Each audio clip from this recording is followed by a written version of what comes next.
엘리사 정의 이야기 핵없이 신의 무기를 만든 대한민국. 런던에서 태어나 영국에서 자란 한국계 여성 과학자가 있었습니다.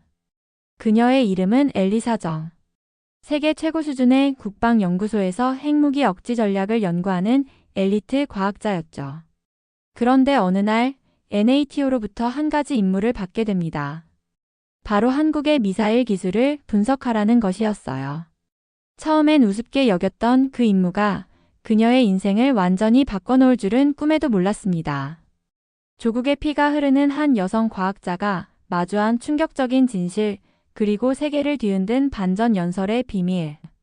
도대체 무엇이 이 냉철한 과학자를 눈물 흘리게 만들었을까요? 본 영상은 스토리를 재구성한 이야기입니다. 여기서 잠깐. 여러분들의 구독과 좋아요는 대한민국의 위대함을 널리 알리는 큰 힘이 됩니다. 저는 런던 한복판 템스강이 내려다 보이는 왕립방 위 연구소 17층에서 일하고 있었어요. 매일 아침 7시에 출근해서 밤 9시까지 핵무기 억지 이론을 연구하는 것이 제 일상이었습니다. 동료들은 모두 옥스퍼드나 케임브리지 출신의 엘리트들이었죠. 솔직히 말하면 저도 그들 못지않게 자부심이 강했어요. 그날도 평소와 다르지 않게 에스프레소를 마시며 러시아 핵전력 분석 보고서를 검토하고 있었는데 상급자인 윌슨 박사가 제 책상으로 성큼성큼 걸어왔어요. 그의 표정이 평소보다 진지해 보였습니다. 엘리사, 새로운 프로젝트가 있어. NATO에서 직접 요청한 건데 한국의 현무 미사일 시리즈에 대한 기술 분석을 맡아줬으면 해. 그 순간 저는 속으로 한숨을 쉬었어요. 솔직히 말하면 처음엔 전혀 흥미롭지 않았습니다. 한국이라는 나라가 무슨 첨단 무기를 만들 수 있겠어요. 기껏해야 미국이나 러시아 기술을 베낀 짝퉁 수준일 거라고 생각했거든요. 옆에서 듣고 있던 프랑스 출신 동료 마르크가 코웃음을 치며 말했어요. 반도국가 따위가 무슨 대단한 무기를 만들겠어. 우리가 왜 시간을 낭비해야 하지? 일본 출신 야마모토도 거들었습니다. 맞아. 아시아 국가들은 항상 과장하기 좋아하거든. 실제로는 별것 아닐 거야. 저 역시 그때는 별다른 반박을 하지 않았습니다.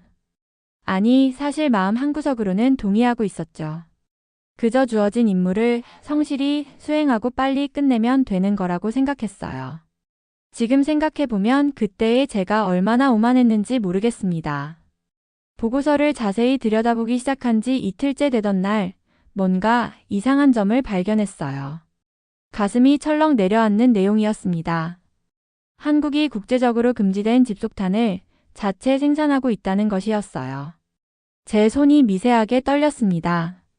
집속탄이라는 무기가 얼마나 끔찍한 것인지 너무 잘 알고 있었거든요. 하나의 포탄이 터지면서 수백 개의 작은 폭탄들이 사방으로 흩어져 넓은 지역을 초토화시키는 잔인한 무기죠. 세상에 정말인가요? 일본 출신 동료 야마모토가 제 어깨 너머로 보고서를 훔쳐보더니 경악하며 소리쳤어요. 그의 목소리에는 진짜 충격이 담겨 있었습니다. 한국이라는 나라는 정말 비이성적이야. 국제법도 무시하고 이런 위험한 무기를 만들다니. 미국 출신 존슨도 고개를 저으며 혀를 찼어요. 역시 후진국 마인드에서 벗어나지 못한 거야. 현대 전쟁의 윤리 따위는 안중에도 없는 거지. 저도 처음엔 그들의 의견에 고개를 끄덕였습니다. 가슴 한편이 답답해졌어요. 같은 동양인으로서 부끄러운 마음도 들었고요. 하지만 보고서 마지막 페이지를 넘기던 순간 제 시선을 완전히 사로잡는 것이 있었어요. 조선시대 신기전 설계도와 현대 무기 첨무의 비교 이미지였습니다. 600년 전 화살과 현재의 로켓이 놀라울 정도로 유사한 구조를 가지고 있었죠. 마치 시간을 뛰어넘은 연결점 같았어요. 뭔가 설명할 수 없는 묘한 감정이 가슴 깊숙이 차올랐습니다. 이상했어요.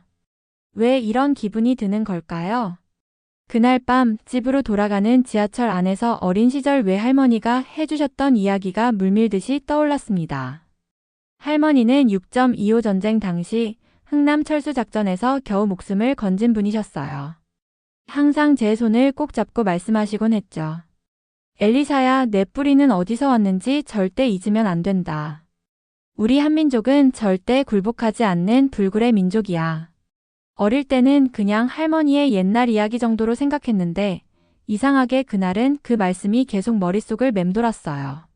할머니의 떨리는 목소리, 눈가에 맺힌 눈물까지 생생하게 기억났습니다. 우리는 아무것도 없었다. 무기도 없고 돈도 없고 도와줄 나라도 없었어.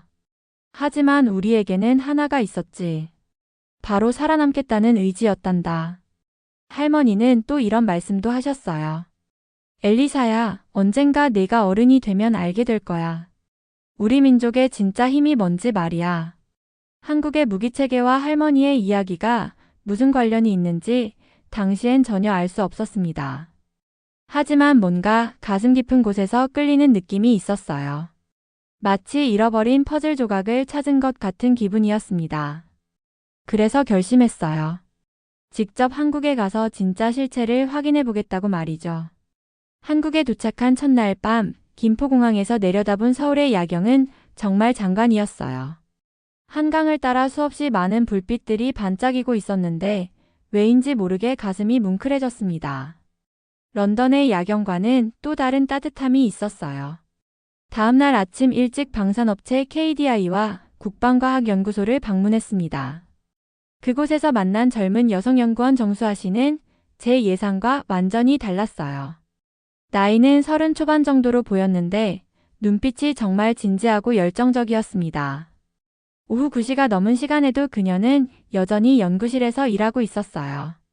정수아 씨, 이렇게 늦은 시간까지 연구실에 계시네요. 힘들지 않으세요? 아니에요, 엘리사 박사님. 저는 매일 이 시간까지 일해요. 아니, 사실 더 늦게까지 있을 때도 많아요. 그녀의 목소리에는 피로감보다는 오히려 사명감이 배어 있었습니다. 왜 그렇게 열심히 하시나요? 개인적인 목표라도 있으신가요? 정수아 씨는 잠시 컴퓨터 화면에서 시선을 떼고 창밖을 바라봤어요. 그리고는 깊은 숨을 한 번 쉰 후 말했습니다. 저기 보이는 서울의 불빛들 하나하나가 모두 소중한 생명이에요. 우리가 반드시 지켜야 할 가족들의 삶이죠. 그 불빛들이 꺼지지 않게 하기 위해서라면 밤을 새워서라도 더 나은 방어 체계를 만들어야 한다고 생각해요. 그 순간 저는 뭔가 가슴이 뭉클해지는 걸 느꼈어요. 그녀의 눈에는 진짜 눈물이 맺혀 있었거든요. 지금까지 제가 얼마나 좁은 시야로 얼마나 차갑게 세상을 바라보고 있었는지 깨닫기 시작했습니다. 무기를 만드는 사람도 이런 마음으로 일할 수 있구나 하는 생각이 들었어요. 연구소에서 며칠을 보낸 후 우연한 기회에 현무 개발 계획 자료를 접하게 됐어요. 그 자료를 보는 순간 제 심장이 쿵쿵 뛰기 시작했습니다. 손에 쥔 서류가 미세하게 떨렸어요. 마하 10의 속도로 낙하하여 핵무기에 준하는 운동에너지 파괴력을 낸다고요? 이건 미국도 포기했던 전설 속의 무기 개념이었어요. 일명 신의 지팡이라고 불리는 그 무기 말입니다. 밤늦게 혼자 남아서 시뮬레이션 분석을 해봤는데 결과를 보고는 정말 충격에 빠졌습니다. 이론적으로는 정말 가능한 일이었어요. 하지만 그 기술적 난이도는 상상을 초월했습니다. 이게 정말 가능한 건가요? 다음날 아침 일찍 연구실에 들러서 한 연구원에게 조심스럽게 물어봤어요. 물론입니다, 박사님. 불가능해 보이는 일도 우리는 해내야 합니다. 우리에게는 다른 선택이 없거든요. 그 연구원의 눈빛에는 확신이 가득했어요. 허풍이나 자만이 아니라 진짜 절실함이 담겨 있었습니다. 우리는 불가능을 가능으로 만드는 민족입니다. 역사가 그걸 증명해왔어요. 외부 세계는 이를 허풍이라고 여길 수도 있겠지만 실제로 구현하기 위한 한국인들의 집요함과 기술력을 직접 보고 나서는 온몸의 전율이 일었어요. 이들은 정말로 신의 지팡이 같은 무기를 만들어내려 하고 있었던 겁니다. 런던으로 돌아와 보고서를 작성하는데 예상치 못한 큰 문제가 생겼어요. 유럽 언론들이 제 보고서 내용을 흘려받고는 한국에 매수된 과학자라는 제목으로 기사를 쏟아내기 시작한 거예요. NATO 내 보수 세력들도 저를 집중 공격했습니다. 제 책상 위로는 항의 전화가 빗발쳤고 동료들의 시선도 차가워졌어요. 복도에서 마주치면 고개를 돌려버리는 사람들도 있었습니다. 엘리사, 너 정말 괜찮은 거야? 한국 사람들이 너에게 뭔가 했나? 윌슨 박사가 제 사무실로 찾아와 걱정스럽게 물었어요. 그의 표정에는 진짜 우려가 담겨 있었습니다. 그런 대단한 무기를 정말 만들 수 있다고 믿는 거야? 솔직히 말해봐. 저는 잠시 침묵했다가 천천히 대답했습니다. 박사님, 그들이 미친 게 아닙니다. 우리가 그들의 현실을 너무 오랫동안 외면해왔던 거예요. 목소리가 떨렸지만 확신에 차서 말했어요. 저는 그곳에서 진짜 한국을 봤습니다. 그들의 절실함을, 그들의 의지를 직접 확인했어요. 하지만 주변의 시선은 더욱 차가워졌고 저는 결국 완전히 사면초가에 물리게 됐어요. 그때 제 가슴은 정말 터질 것 같았습니다. 그런 상황에서 NATO 안보회의에서 직접 연설할 기회가 주어졌어요. 사실 이건 저를 공개적으로 망신 주려는 의도였을 수도 있어요. 하지만 저는 망설이지 않고 그 기회를 잡았습니다. 연설 당일 무대에 오르는 순간 다리가 후들거렸어요. 수백 명의 시선이 저에게 집중됐고 그 대부분이 적대적이었습니다. 하지만 마이크 앞에 서자 이상하게 마음이 차분해졌어요. 신사숙녀 여러분, 저는 오늘 여러분께 진실을 말씀드리려 합니다. 제 목소리가 회의장 전체에 울려 퍼졌습니다. 핵무기 없이도 핵무기 수준의 억지력을 만들어낸 나라가 이 지구상에 단 하나 있습니다. 바로 대한민국입니다. 웅성거리는 소리가 들렸지만 저는 멈추지 않았어요. 오히려 목소리에 더 큰 힘을 실었습니다. 저는 한국인의 피를 갖고 있습니다. 그리고 그 피 속에는 절대 굴복하지 않는 의지가 흐르고 있어요. 가슴이 뜨거워졌어요. 할머니의 얼굴이 떠올랐습니다. 한국의 무기는 단순한 철과 화약이 아닙니다. 그것은 조국을 지키려는 간절한 마음이 만들어낸 진짜 기적입니다. 그 순간 대형 스크린에 현모 시뮬레이션 영상이 상영됐어요. 마하 10으로 낙하하는 무기의 모습에 청중들은 숨을 죽이고 지켜봤습니다. 회의장이 완전히 조용해졌어요. 제 연설이 끝나갈 무렵 일본 대표 야마모토 박사가 벌떡 일어나서 조롱하듯 소리쳤습니다. 그건 그저 과장된 홍보 영상일 뿐이야. 한국 따위가 무슨 신무기를 만들겠어? 현실을 직시하라고. 그의 목소리에는 분노가 섞여 있었어요. 하지만 저는 침착하게 대답했습니다. 야마모토 박사님, 저는 그곳에서 그들의 눈빛을 직접 봤습니다. 그 눈빛 속에는 거짓이 없었어요. 그리고 마지막 한마디를 힘주어 말했어요. 한국은 이미 불가능을 가능으로 만들어낸 나라입니다. 폐허에서 일어선 기적의 나라예요. 제 연설이 완전히 끝나자 예상치 못한 일이 일어났어요. 박수가 터져 나온 거예요. 처음엔 한두 명이었는데 점점 더 많은 사람들이 박수를 치기 시작했습니다. 그리고 마침내 기립박수가 쏟아졌죠. 야마모토 박사의 얼굴은 새빨갛게 달아올랐어요. 회의가 끝난 후 한 한국 특파원이 눈물을 글썽이며 저에게 다가왔습니다. 엘리사 박사님, 정말 고맙습니다. 그런데 왜 그렇게 뜨겁게 한국을 옹호해 주셨나요? 저는 잠시 생각한 후 진심을 담아 대답했어요. 그들의 무기는 강철이 아니라 의지였습니다. 그 서울의 불빛 하나하나가 모두 소중한 생명이니까요. 그리고 저는 그제서야 깨달았어요.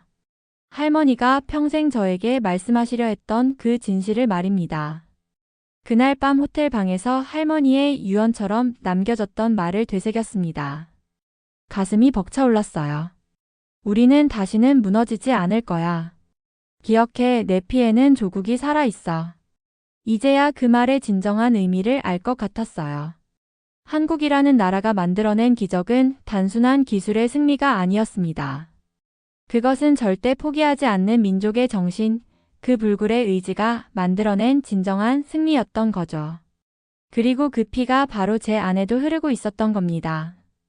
오늘의 사연은 여기까지입니다. 지금까지 미라클 대한민국, 저는 윤서였습니다. 여러분의 생각을 댓글에 작성해 주세요.